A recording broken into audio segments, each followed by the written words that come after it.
ফরিদপুরের বোয়ালমারীতে রেল ক্রসিংয়ে ট্রেনের ধাক্কায় শ্রমিকবাহী পিকআপে থাকা 2 ভাই সহ 3 জন নিহত হয়েছে। ঘটনায় আহত হয়েছে আরও 6 জন। আহত 5 জনকে উদ্ধার করে হাসপাতালে ভর্তি করা হয়েছে।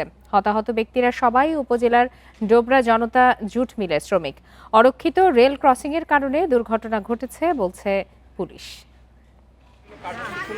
সোমবার বিকালে বোয়ালমারীর ডোবরা এলাকায় জনতা জুট মিল থেকে পিকআপে বাড়ি ফিরছিলেন শ্রমিকরা। পথেই পড়ে সোতালি রেল ক্রসিং, তবে সেটি অরক্ষিত। এতে ট্রেনের সিগন্যাল না পেয়ে ক্রসিংয়ে উঠে পড়ে পিকআপটি।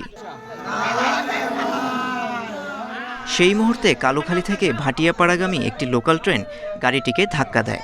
এতে ছিটকে পড়ে নিহত হন জব্বার মোল্লা ও মুছা মোল্লা নামে 2 ভাই এবং জাহানারা বেগম। তাদের 3 জনেরই বাড়ি বোয়ালমারীর বিলো করাইলে। 3 কোটি খাওয়ার পরে হলো মানুষ 2-3 জন মারা গেছে। জুট মিলের যে শ্রমিকদের যে গাড়ি, ওই গাড়ির সঙ্গে সরাসরি সংঘর্ষে জায়গায় 3 জন নিহত হয়।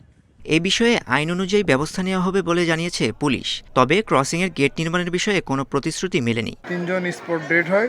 তারা আপাতত বোয়ালমারী হসপিটালে তাদের ডেড বডি আছে, আর বাদ বাকি 5 জন আহত, তাদেরকে ফরিদপুর মেডিকেল কলেজে নিয়ে যাওয়া হয়েছে। রেল ক্রসিংয়ের 2 পাশে স্পিড ব্রেকার থাকা জরুরি ছিল এবং রেল ক্রসিংয়ের এখানে কোনো ব্যারিয়ার নাই। এই দুর্ঘটনায় আহত হন 6 জন, এর মধ্যে 5 জন ফরিদপুর মেডিকেলে চিকিৎসাধীন। Independent news.